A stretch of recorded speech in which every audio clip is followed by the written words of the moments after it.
저는 교회 건축을 포기하고 내려놓고 늘 부끄럽고 창피했어요. 지금도 그래요. 목사님들이 모이면 꼭 실패자 같아서 그들 모임에 가는 것이 상당히 꺼려요. 자격지심이라 그럴까요? 열등감이라 그럴까요? 그런 게 자꾸 생겨요. 교회를 개척해서 그 교회가 자립할 수 있을 때까지는 2%랍니다. 2%. 2%란 얘기는 100에서 2개입니다.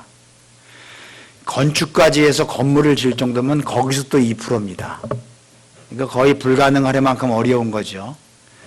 그 중에 교회 돈을 많이 내는 헌금 기여도가 많은 사람들이 혹 한두 명쯤 있으면 땅을 사거나 건물을 짓는데 상당히 용이합니다. 그런데 대개가 건물을 짓고 땅을 사고도 반드시 그 문제로 시험이 듭니다. 대개가 그래요. 근데 우리 교회는 헌금 기여도가 크신 분이 없었습니다. 땅을 사는데 뭐 몇십억을 낸다든가 몇억을 기여한다든가 한 분이 한 분도 안 계셨어요. 그러니까 다 가난한 분들이 모여서 그냥 믿음 하나 갖고 깡짜로 했었던 거죠.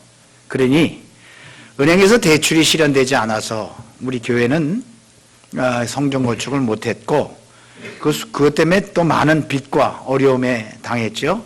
그 문제를 해결하지 못한 저는 교회 문을 닫을까 하는 생각도 중간에 몇 차례 했고 이제 그만하고 좀 죽고 싶다. 죄송해요. 제 딸들도 있는데 하는 생각도 여러 차례 했었습니다. 정말 죽을 것 같았습니다. 목류병이라는 거 아세요? 자다가 벌떡 일어나서 어리버리하고 우우하고 다니는 거. 제가 그런 증상에서 몇 년을 시달렸습니다. 아마 제 아내도 정확하게 모를 겁니다. 죽고 싶었습니다. 너무 고통스러워서. 지금도 저는 우리 교회가 너무 초라하고 부족한 교회라고 생각합니다. 그래서 여러분을 이곳에서 모여서 예배드리는 게 그렇게 미안스럽고 저는 죄송하다고 생각했습니다. 근데 언젠가 어떤 분이 대표 기도를 할 때 이 아름다운 교회에 하나님 참 감사합니다 하는 기도를 하셨어요. 제가 얼마나 감사하고 또 죄송하고 또 너무 좋아서 그날 밤에 밤새 잠을 못 잤어요. 이게 아름다운 교회인데 나는 왜 부끄럽게 보이지? 하나님이 원하시는 아름다움, 좋은 교회란 돈이 많은 교회가 아니라 아름다운 정성들이 모인 헌신이 모이고 그리고 수고가 모여서 기쁨으로 하나님께 하는 그것이 진짜 아름다움이 아니겠나 하는 생각을 해봅니다. 몇 명이 모이지 않아도 4명이 모여서 5명이 모여서 성가들을 해도 기죽지 않았으면 좋겠습니다. 제가 참 죄송한 건 요만큼 모여서 예배 드리는 게 성가대 하는 게 제가 어제 그제 백내장 수술을 해서 이게 물을 담으면 안 되는데 모르고 됐네요. 우리 교인들은 이게 어색하지 않죠. 근데 이게 처음 교회로 오신 분이라든가 이런 분들은 아유 무슨 성가대가 중창단이네 이렇게 괜찮아요. 우리는 성가대가 중창단이기도 하고 중탕단의 성가대기도 해요. 이런 거 보고 좋다 나쁘다 뭐 잘했다 못했다 평가하지 않기를 바랍니다. 우리 당당하게 끝까지 멋있게 하나님 앞에서 진짜 우리 말씀의 교인답게 그렇게 했으면 참 좋겠다 싶습니다.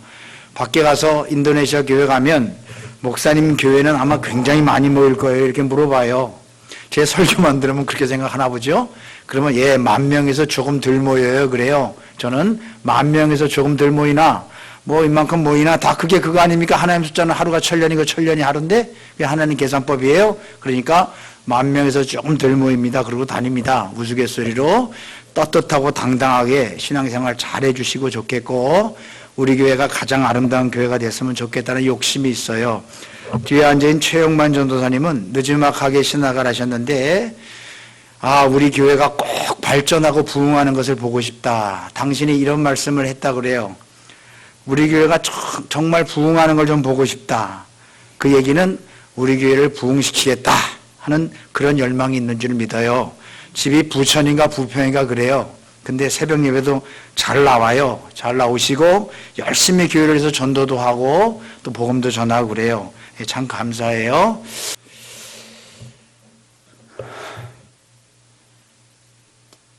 하나님을 앙망하면 새 힘을 받는답니다. 하나님을 경외하고 우러러 바라보면 새 힘을 얻는데요. 어휴, 하나님을 앙망해야겠구나 이 생각하죠? 그 말이 아니에요. 하나님이 주시는 새 힘을 받으면 소년이라도 장정이라도 힘든데 너는 팍 일어날 거야. 이 뜻 아닙니다. 그러면 다 앙망하게 해요. 앙망이 되나? 여러분, 우러러볼 앙자에다 바라볼 망자인데 이게 하나님을 앙망할 수가 있어요? 한 번이나 이렇게 하지? 못해요. 아, 새 힘을 주신다니까 내가 뛰어도 힘들지 않고 걸어가도 피곤치 않는다니까 하나님 힘 주세요.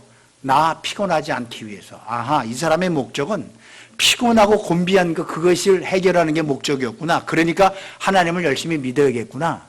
구원 받으려고 예수 믿고 뭐 하려고 뭐 하고 뭐 하려고 예수 믿고 뭐 하려고 하나님이 다 틀린 거죠.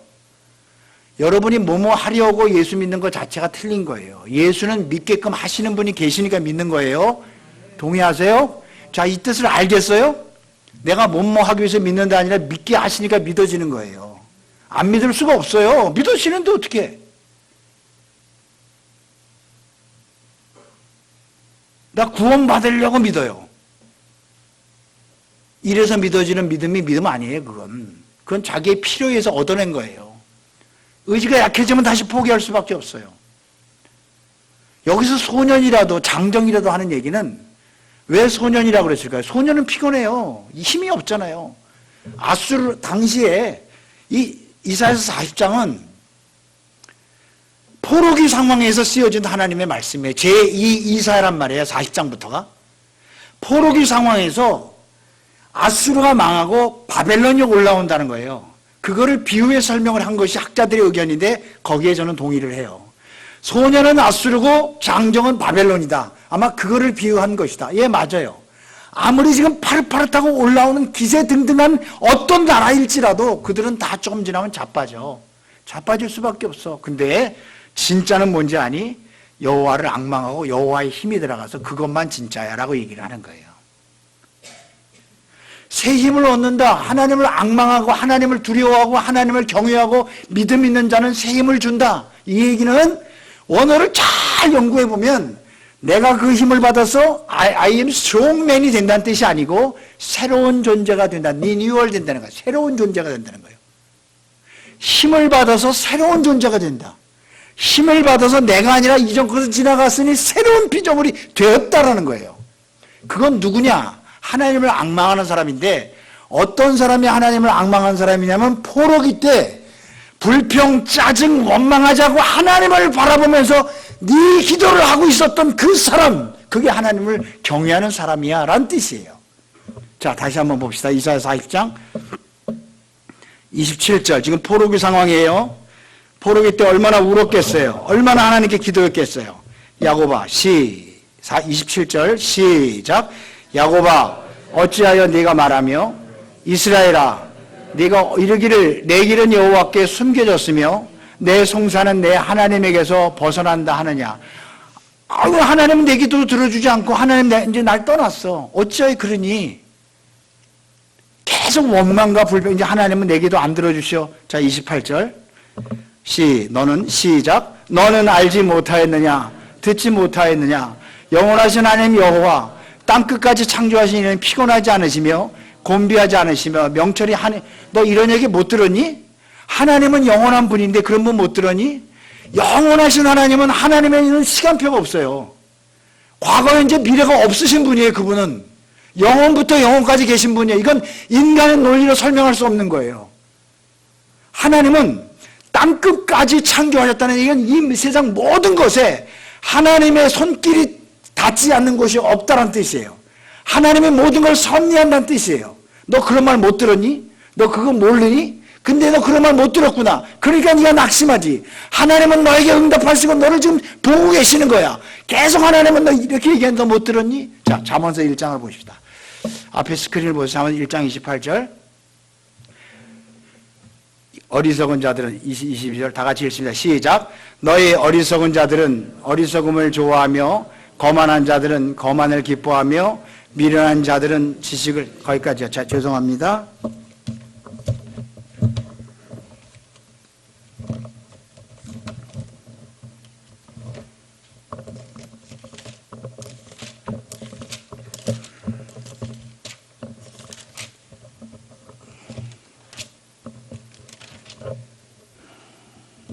24절부터 봅시다. 24절.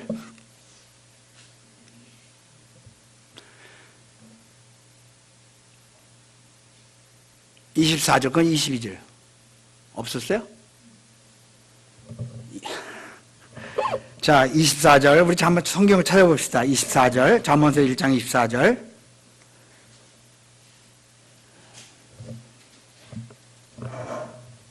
잠언서 1장 24절부터 30절까지 다 같이 한번 읽어볼까요? 24절부터 내가 불렀으나 시작. 내가 불렀으나 너희가 듣기 싫어하였고 내가 손을 폈으나 돌아보는 자가 없어 계속 도리어 나의 모든 교훈을 멸시하며 나의 책망을 받지 아니하였은즉 계속 너희가 재앙을 만날 때에 내가 웃을 것이며 너희에게 두려움이 임할 때에 내가 비웃으리라. 계속 너희의 두려움이 광풍같이 임하겠고 너희의 재앙이 폭풍같이 이르겠고 너희에게 근심과 슬픔이 임하리니 그때 너희가 나를 부르리라. 그래도 내가 대답하지 아니하겠고 부지런히 나를 찾으리라. 그래도 나를 만나지 못하리니 대저 너희가 지식을 미워하며 여호와 경외하기를 즐거워하지 아니하며 나의 교훈을 받지 아니하고 나의 모든 책망을 업신여겼음이라. 여기 보세요. 이스라엘이 망하기 전에 하나님이 그렇게 불렀고 그렇게 말씀하셨는데 그들이 모른 채 했어요. 뭐에 정신이 팔린 거죠? 바쁘다고 그랬죠? 돈 버는데 정신 없었죠? 그리고 뜨거 했더니 하나님 나 살려주세요 그러는 거예요. 참 어리석죠? 이게 공식입니다. 공식. 여러분이 누리고 있는 모든 것은 잠시예요. 잠시. 착각하지 마세요. 영원히 간다고. 여러분 아내, 자식, 남편 다 잠시예요. 돈 다 잠시예요. 이거 영원하다고 착각하면 큰일 나요. 이게 떠난단 말입니다. 건강도 떠나고요. 자꾸 여러분을 쪼인단 말입니다. 그때 여러분이 하나님께 부르짖었어요. 근데 하나님이 그걸 듣고 그래 내 새끼야 라고 대답을 하시면 다행인데 야, 너 내가 그렇게 불렀을 때 안면 갔잖아. 너 내가 그렇게 찾을 때 모른 채 했잖아. 네가 나를 모르는데 난들 일을 알겠니? 그 가사의 유행가 가사. 네가 나를 모르는데 난들 너를 알겠느냐? 네가 나를 모른 채 했는데 왜 내가 너를 아는 채 해야 돼? 네가 부르짖을 때 재앙과 근심이 왔을 때 난 너에게 응답하지 않을 거야. 이게 70년간 포로 생활이에요. 근데 그 중에 하나님을 믿고 기다렸던 사람이 있어요. 이걸 앙망이라고 그래요. 그 어려움 속에서도 배신하지 않고 하나님을 찾는 분이 계셨어요. 그 고통 가운데 눈물 가운데 한숨 가운데서도 하나님에 대한 신앙을 저버리지 않고 끝까지 하나님과 의리를 지킨 사람이 있었어요. 이게 앙망하는 거예요. 이게 내가 너에게 새 힘을 주는데 독수리같이 여러분 독수리 기억합시다. 한국에 겨울 되면 독수리 옵니다. 철원, 파주 독수리가 수백 마리씩 와요. 일부러 독수리 보러 간 적도 있었죠. 한국에 오는 독수리는 먹이사슬에서 밀린 독수리만 온다지요. 힘없고 능력 없는 독수리만 온대요. 독수리가 날개치며 올라가는 거 보셨어요? 오늘 성경의 말씀에 독수리가 완벽한 오역이죠. 독수리가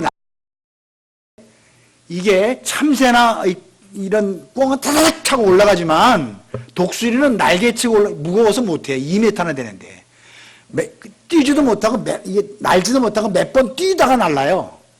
근데 독수리가 상공에 올라갔을 때 꼭대기에 올랐을 때 얼마까지 올라가느냐? 4,000m까지 올라간답니다. 4,000m까지. 시속이 드라이빙 스피드, 하이 스피드, 맥시멈 스피드가 320km입니다. 320km.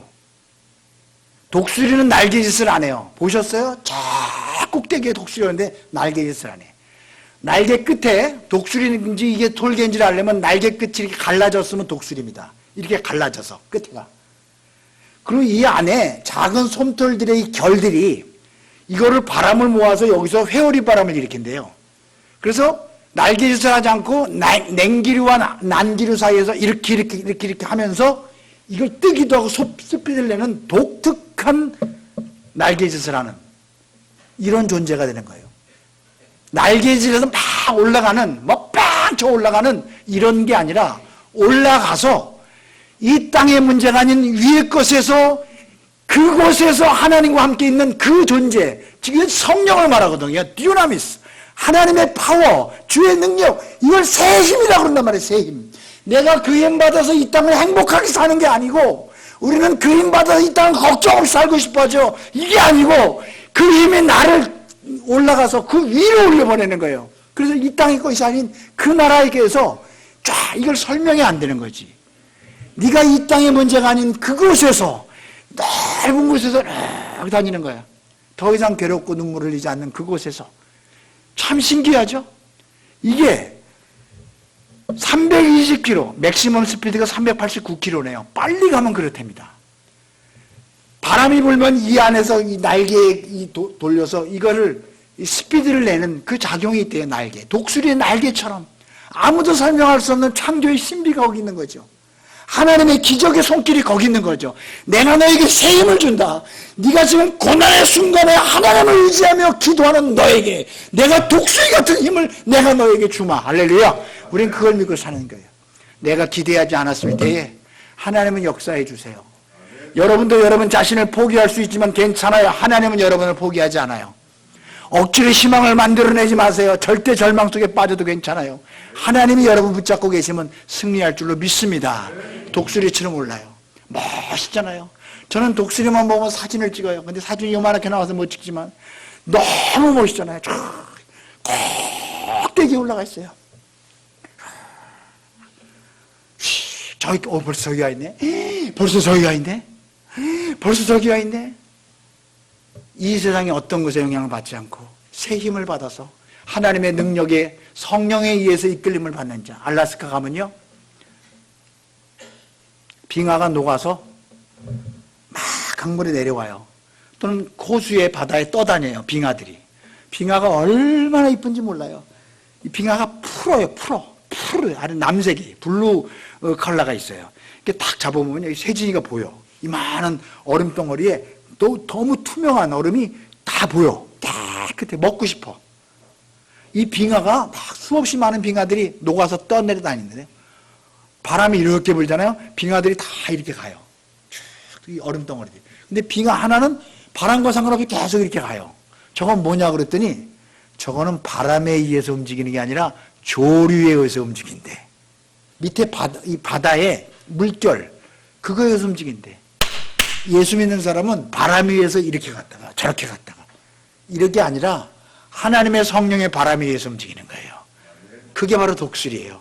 독수리의 날개치가지 한번 탁 하면 뭐 잠깐 방향을 쓸 때 똑같이 다니죠. 이 땅에 어떤 시험이 그를 괴롭히지 않고 누구도 그를 고통스럽게 하는 하나님과 같은 왕 같은 제사장을 만들어서 쫙 하는 그런 고통, 새 힘, 새로운 존재로 내가 너를 만들겠다. 네가 고난의 때를 잘 이겼구나. 눈물의 때를 잘 견뎠구나. 그 고난의 때에 하나님의 말씀을 듣고 넌 잊지 않았구나. 바로 이것이 하나님이 우리에게 요구하는 겁니다. 사랑하신 여러분, 힘들다고 말하지 마세요. 힘들지 않은 사람은 아무도 없어요. 다 괴로워요. 죽지 못해서 한다는 말 다 마찬가지. 예수 믿는 사람이나 안 믿는 사람이나 다 외롭고 힘들어요. 저도 그래요. 우리 후배 중에 하나가 아주 몇천 명 목회를 하는 친구가 있어요. 얼마 전에 만났는데 얼마나 부러워요. 얼마나 약올라요. 저는 그냥 가서 얘기도 안 하고 듣고만 있었는데 목사님, 그 친구는 골프를 좋아한다고 그래요. 그래서 왜 골프를 좋아하냐고 물어봤더니 이석증이더만 이석증. 귀에서 소리가 들린대. 밤에도 들리고 낮에도 들리고 미치겠어 잘 못 자겠대요. 여러분 불면증 아시죠? 며칠만 못 자보세요. 얼마나 괴로운지. 그래서 그걸 이기려고 의사가 운동을 하라고 스트레스라고 막 뛰어도 가는데 더 크게 들리더래. 뛰니까 두닥두닥 말이 몇 말 달리는 것 같아. 그래서 물속에 들어가면 안 들리나 물속에 잠수를 했었대. 근데 물속에서 들리더래. 뚜구닥 정신병원까지 갔었대. 근데 골프를 칠 때만큼은 소리가 안 들리더래. 딱 집중을 하니까. 그래서 자기가 할 수 없이 골프를 친다고 그러더라고. 얼마나 쌤통이든지. 나는 몇 명 되지도 않는데 몇천 명 되는 목사가 다 좋은 줄 알았는데 이석증인지, 나는 뭐 이석증이라 그래서 우리 누구 사람 이름인 줄 알았어. 그 교회 장로님이 이석진 장로님이 계신가 그랬더니 아니요, 이석증이어서. 그게 뭐냐 물어봤죠. 그 큰 교회 목사도 정신병원에 갈 만큼 너무너무 고통스러운 삶을 산답니다. 하나님 참 감사합니다. 이상하죠? 감사도 여러 가지 이유가 있죠? 저분도 저렇게 괴롭네요. 그 큰 교회 목사도 괴로우면 작은 교회 목사는 늘 재정 문제 때문에 괴롭고, 늘 교인들 때문에 괴롭고, 큰 교회 목사는 늘 괴롭고, 자기네 교인들 중에 서울대 음대 교수들이 많대요. 그 교회가 서울대 근처거든. 연세대학 교수들도 많대요. 그런데 이화여대 교수들은 없대요. 음대 교수들이. 근데 자기 딸이 이번에 이화여대 음대 들어갔대. 작년에. 얼마나 감사한지. 만약에 서울대 들어갔으면 이것도 무슨 뭐 인터넷다 뭐 했다 뭐 썼을 거라는 거야. 아이고, 하나님 서울대 안 붙여주고 이화여대 더, 내가 그랬어요. 이화여대가 더 좋은 대학이에요. 제가 그랬어요. 거짓말이지만. 할렐루야. 뭐예요? 무슨 뜻이에요 이게? 너무너무 괴롭고, 아이 하나하나에 뭐 문제만 생겨도 잠을 못 이루고 고통스러워하는 그분도 그렇게 괴롭다면, 목사도 괴롭고 성도도 괴롭고 늙은 사람도 괴롭고 젊은 사람도 괴로운데, 이 문제를 해결할 수 있는 분은 하나님의 때에 하나님의 성령에 의해서 새 힘을 받는 자, 바로 그 사람만 자유함이 있는 축복이 있다는, 우리는 그날을 바라보며 오늘도 눈물로 잘 견디세요. 제발 잘 견디세요. 하나님의 축복의 때에 여러분을 높이 들려 세우시게 할 줄로 믿습니다.